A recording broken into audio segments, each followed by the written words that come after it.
Creo que una élite de personas, junto con las compañías que dirigen, han conseguido controlar no solo nuestra energía, el suministro de alimentos, la educación y la sanidad, sino cada una de las facetas de nuestra vida. Y lo hacen controlando el mundo de las finanzas, pero no crean más valor, sino que en realidad controlan la fuente del dinero.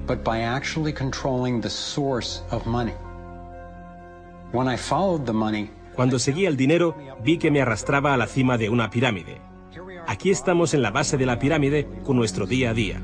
Por encima de nosotros está el gobierno, personas a las que se les ha otorgado un monopolio de poder y lo usan para imponernos impuestos y controlarnos, estemos de acuerdo o no. Pero ¿quiénes los controlan a ellos? En el siguiente nivel nos encontramos a las compañías. Muchas personas opinan que hoy en día son ellas las que gobiernan el mundo, y no los estados nacionales, y lo denominan corporatocracia. Para conseguir los recursos mundiales y controlar los mercados, esta corporatocracia debe tener acceso a dinero barato. Las grandes corporaciones obtienen sus préstamos a un interés especial de los grandes bancos, lo que significa que aquellos que controlan los grandes bancos, la élite adinerada, son los que en realidad controlan las corporaciones. Mientras seguía el dinero me di cuenta de que casi todas las ideas que tenía acerca del capital no son ciertas. Es curioso el hecho de que nos planteamos muy pocas preguntas sobre cosas cotidianas, como por ejemplo, cuando vamos a un banco y pedimos un préstamo de, digamos, $50.000 o 50.000 libras. ¿Qué pasa en realidad? Veamos. Muchas personas viven la vida basándose en unas ideas que se alejan mucho de la realidad. Lo que en realidad pasa es que si pides 50.000 libras, escriben que en tu cuenta hay 50.000 libras. Eso es todo lo que hacen.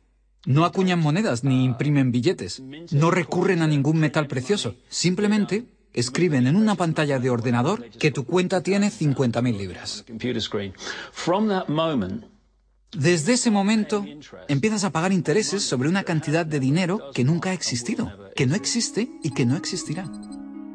Resulta que los bancos prestan unas 9 veces más dinero que la cantidad que en realidad guardan en sus cámaras. Y esto es posible gracias al préstamo conocido como reserva fraccionaria. Funciona de la siguiente manera. A la Reserva Federal, o al Banco Central de cualquier país, se le permite determinar la cantidad de dinero que un banco debe tener en sus reservas. En los Estados Unidos, ahora mismo es más o menos un 10%. Así que si depositas $10.000 en el banco separa el 10%, es decir, $1.000, y luego opera en el mercado con el resto. Por ejemplo, ahora llega otra persona al banco y pide un préstamo de $9.000 para comprarse un coche. En ese momento, el banco presta $9.000 del depósito que tú habías creado. Los $9.000 desaparecen. Entonces, la persona que solicita el préstamo paga al vendedor del coche y éste ingresa la cantidad en otro banco que forma parte del mismo sistema bancario central. Estos $9.000 se consideran un nuevo depósito y así continúa el proceso sucesivamente. El dinero se vuelve a depositar y se vuelve a prestar hasta que el depósito inicial de $10.000 se convierte en $100.000. El sistema bancario acaba de crear $90.000 simplemente prestando el dinero. Aparentemente todo empezó con los orfebres del siglo XVII, cuando la gente acudía a ellos para comerciar con oro. El oro era muy pesado para llevarlo de un sitio a otro, así que la gente comenzó a guardarlo en cámaras y comerciaba con recibos.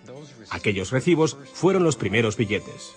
Como solo unos pocos retiraban su oro en momentos determinados, los dueños de las cámaras, básicamente los nuevos banqueros, empezaron a crear recibos de oro que en realidad no tenían.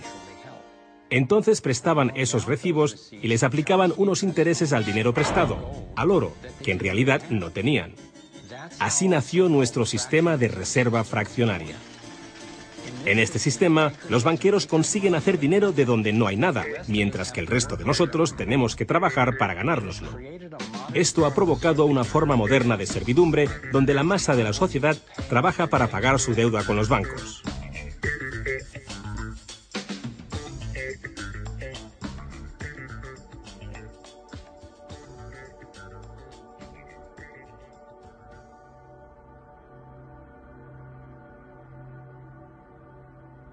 Bajo este esquema de reserva fraccionaria, inevitablemente nos hemos convertido en esclavos de la deuda de una élite financiera que nos gobierna. No porque sean mejores o más inteligentes que nosotros, sino porque han manipulado el sistema para beneficiarse de una gran parte de la gente de este planeta.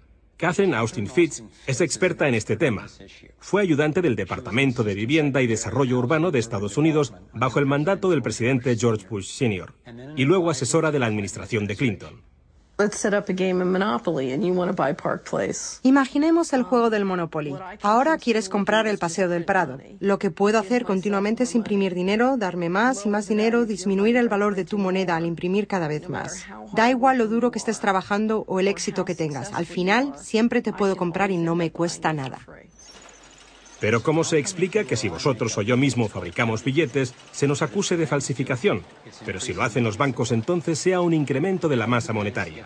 ¿Cómo han conseguido los bancos este poder?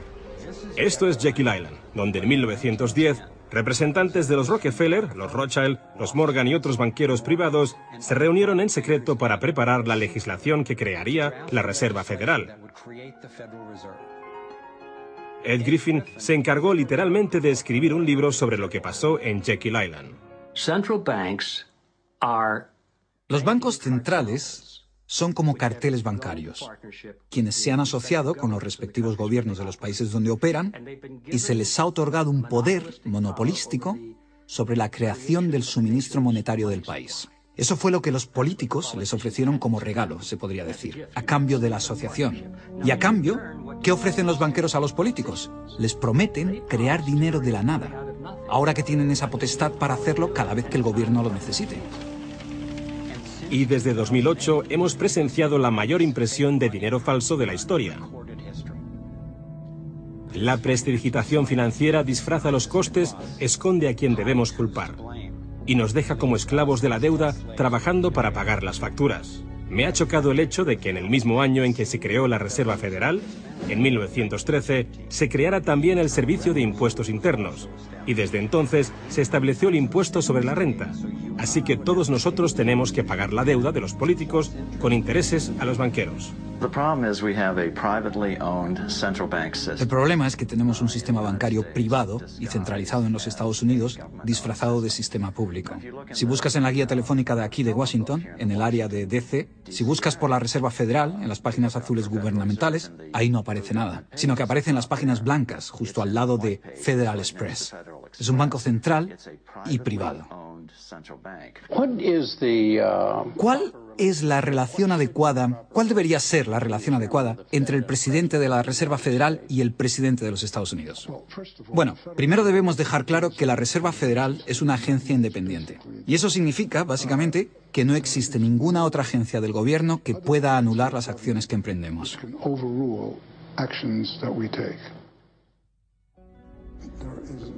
Que no existe ninguna otra agencia del gobierno que pueda anular las acciones que emprendemos.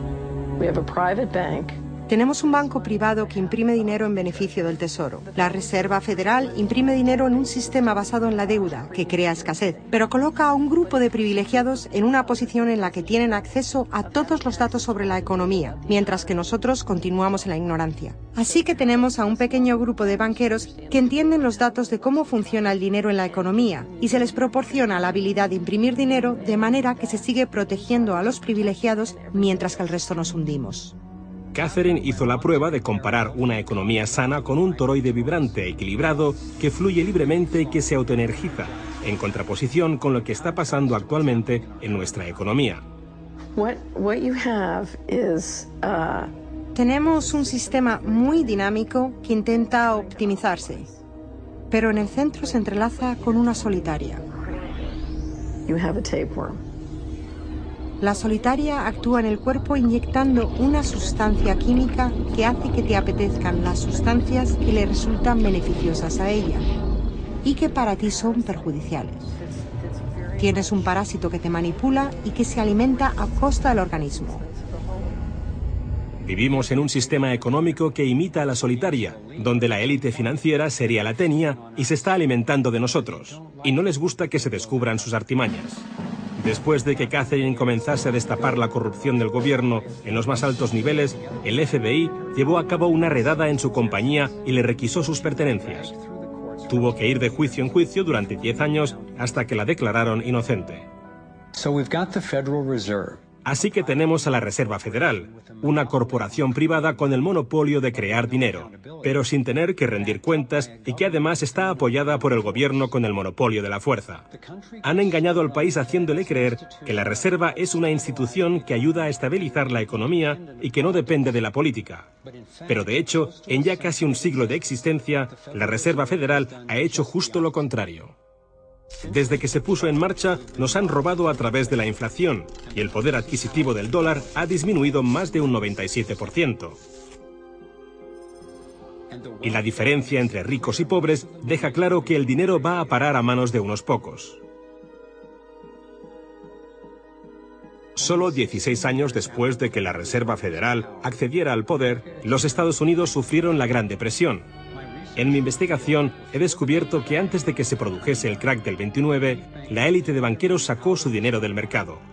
Después del crack, usaron ese dinero para comprar todas las acciones baratas y los bancos en quiebra más pequeños por poco dinero. Entre los banqueros que consolidaron su fortuna de esta manera, encontramos a los Rothschild, los Rockefeller y los Morgan. Un caso similar sucedió con el colapso financiero de 2008, en el que de nuevo se volvían a beneficiar los mismos banqueros. En los años previos al colapso, los mayores bancos, incluyendo Bank of America, Citigroup y Chase, todos ellos controlados por los Rothschild, los Rockefeller y los Morgan, se forraban y comerciaban con préstamos basura, cuyo dinero sabían que no iban a poder recuperar. Es como colocar unas naranjas podridas en una caja y venderlas como si fuesen de la mejor calidad. Los que habían embalado ese producto sabían que tarde o temprano alguien abriría la caja y vería que no contenía nada de valor, ya que al fin y al cabo ellos habían empaquetado dichas cajas. Cuando las naranjas podridas, lo que conocemos como créditos basura, los derivados y las coberturas por incumplimiento crediticio se descubrieron finalmente, acabó por afectar a todo el mundo. La gente empezó a perder sus casas, trabajos, negocios y fondos de jubilación. Mientras tanto, los grandes bancos, que fueron los que en realidad crearon el problema, fueron los únicos a los que rescataron. ¿Y eso por qué? ¿Por qué iba la Reserva Federal a dar a los bancos billones de dólares aunque la mayoría de los estadounidenses estuviera en contra de que los rescatasen? ¿Y por qué no ayudaron a los más necesitados en vez de ayudar a los que perpetraron el colapso financiero? Mi investigación me llevó a la conclusión de que las mismas personas que crearon la Reserva Federal, los Rothschild, los Rockefeller y los Morgan, todavía la controlaban y utilizaban esta estructura para salvarse a nuestra costa. Muchos de los bancos creados siguen siendo el lobby más poderoso del Capitolio de los Estados Unidos, y ellos sinceramente son los dueños del lugar. Estoy convencido de que el reciente colapso financiero de 2008 fue el resultado de un esquema de inflar y tirar orquestado, diseñado y ejecutado por los grandes banqueros para consolidar sus fortunas y su poder. David Icke nos explica cómo ve los denominados ciclos comerciales de la Reserva Federal. Fase 1 es como lanzar el sedal. Fase 1, colocas un montón de dinero, unidades de intercambio en circulación. Para ello, bajas los intereses y concedes muchos préstamos. Esta es la parte del ciclo que denominamos boom. Como hay muchas unidades de intercambio en circulación, hay un montón de dinero que cambia de manos, que genera una gran actividad económica. Eso genera empleo y como se gasta más y más dinero, aumenta la demanda. Así que las compañías solicitan más créditos de dinero recién salido del horno para aumentar su producción. La gente coge confianza a su rutina. Pues resulta que trabajo para tal compañía y tienen muchos pedidos. Funciona de maravilla, tengo trabajo asegurado. ¿Y sabes qué? Estoy pensando en comprar una casa más grande. Luego empiezan a cambiar. Lo que hacen es tirar del sedal. Suben los tipos de interés. Ahora, cada vez hay menos personas que consiguen los créditos porque las condiciones de concesión se han endurecido. Y también, al aumentar los tipos de interés, una gran parte del salario de las personas se destina a pagar esa subida de los intereses y no al consumo. De repente, ya no hay tanto dinero en circulación y, por tanto, se compran menos cosas. Los beneficios de las compañías empiezan a disminuir, empiezan a reducir los puestos de trabajo y algunas comienzan a cerrar. La gente pierde sus trabajos. Ya no pueden pagar las hipotecas de esas grandes casas que se habían comprado cuando todo iba bien. Ahora los bancos empiezan a recoger el sedal, porque mientras la gente se declara en bancarrota, tanto las compañías como las personas, los bancos se quedan con las fortunas que sí que son de verdad. Con las propiedades, las tierras, los recursos que habían puesto como aval para que simplemente les prestasen unas cifras que solo aparecían en la pantalla del ordenador. Y llevamos siglos con este ciclo económico de tirar el sedal y recoger, de inyectar una gran cantidad de dinero en circulación, de hacerlos picar. Y lo que se ha hecho en realidad es robar. Y se ha propiciado que se acumule la verdadera riqueza del mundo en manos de unos pocos.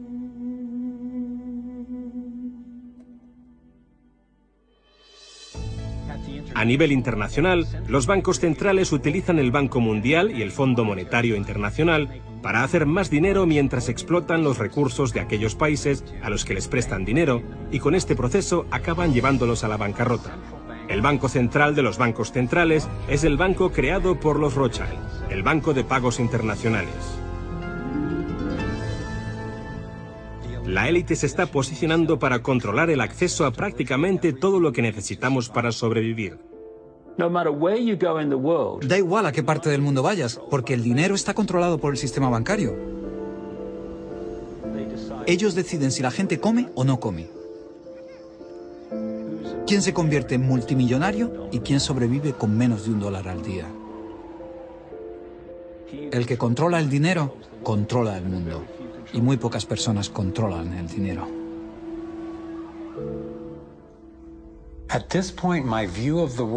Llegados a este punto, mi concepción del mundo dio un vuelco.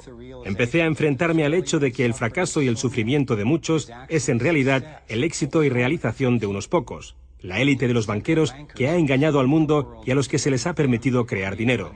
Todos ellos ya son dueños de vastas fortunas. Entonces, ¿cuál es su finalidad? ¿Cuáles son sus objetivos?